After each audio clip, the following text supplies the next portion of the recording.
ever get caught up in telling yourself stories of the past? They tend to be those negative experiences. Hi, I'm Debra Kasowski, 3-time best-selling author, speaker, executive coach, and the host of the Millionaire Woman Show. Today, I want to talk to you about putting the past behind you and keeping it there. Because there's a lot of things from our past that are holding us back from moving forward. You see, people tend to ruminate over situations and circumstances that things went awry. And they hang on to those stories so tightly. And what it does is exhausting. It feels like they're never moving forward. They're stuck. It might be yourself or someone else that you catch and pay attention to this rumination. Often it is held by grudges. People say they've learned a lesson and they're moving forward, but they keep talking about what has happened in the past. And it just loops into a story that they don't seem to be able to get out of. So examples of ruminating are dwelling on past relationships, thinking that something has to be solved. And the more they tell the story, the more they think that at some point this solution is going to pop out and everything's going to be fixed. Or they replay past conversations over and over that do not serve them, because there's possibility that they can't even have the conversation with the person that the event happened with. So how do you move forward from that past that seems to be keeping you stuck in the mud? Well, one of the biggest things you can do is accept that your past is exactly what it is.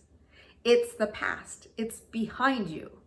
And you only control things that you're capable of changing, that you can make new choices to move forward. You see, the past, nothing can be done about. It's already done. And whatever your belief is about the past is what you believe to be your reality. The other thing is, stop excessively talking about the past relationship, the excessive, the conversations, and replaying them as they were yesterday. It's not serving you. What I want you to do is focus on this present moment. What can I choose today? What can I choose right now to help me move forward and create the future that I want and enjoy this present moment? You see, we got to remember that some things are not meant to last forever. There's some people that come into our lives for a chapter of it, and some people are there for a whole lifetime. Some people are there only for the lesson that we needed to learn. So we need to be grateful for all of these experiences, but know that these events and circumstances, they don't define us. See, you get to choose how you want to show up in the world. You get to choose what you want to be known for and live into that potential.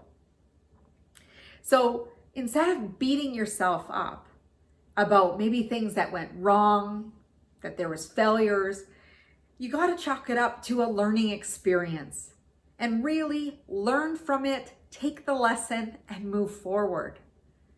So why is it so hard for some people to move out of the past into the present so they can move into a positive future?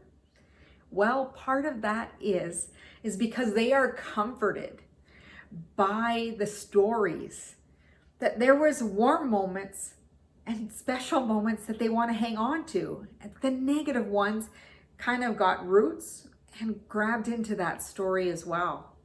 Some people keep thinking that there's something to be fixed in their past, so they have to fix something.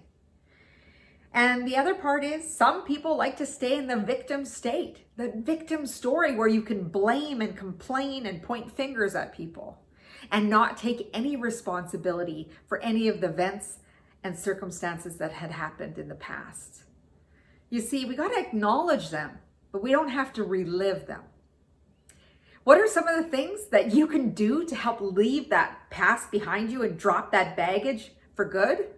Well, first of all, stop living into perfection. You see, every single person has a different definition of perfection. And what your definition is could be different than that person and that person. And you can make yourself schizophrenic by wanting to be like this person, and what this person wants me to be, this person wants to be, and then you lose total sight of yourself. Who do you want to be? Who do you choose to be? You see, you only have one life to live. Wouldn't you rather live it for yourself than who every single other person wants you to be? Years ago, I did a confidence workshop. And I got people to, write down strengths and personality traits on a paper doll. And I would get them to tear up that paper doll to shreds and pieces and then throw it up in the air. Because if we define ourselves by what everybody else wants us to be, we'd completely be shattered.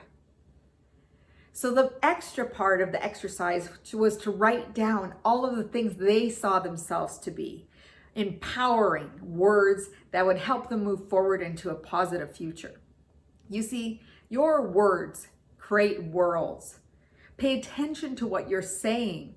Pay attention to the stories that you tell yourself, because your story is impacting your state and the strategies you put in place to move forward. So when you want to pay attention to those thoughts, how you're feeling, and the actions you're going to take to move forward so that you can really take control of your life. So put that past behind you, move into living fully in the present, being mindful, being grateful for everything that brought you to this moment, and define yourself in a way that you want to be known as, that you want to move forward in it. Thank you for joining me. I'm Debra Kasowski. I would love for you to go over to my website at www.debrakasowski.com, where you can get your free 3-part video course right now called Making Habits Stick. It's a 3-part video series that help you develop habits that build in focus and consistency so you can knock your goals and dreams out of the park and make them a reality. Thank you for joining me.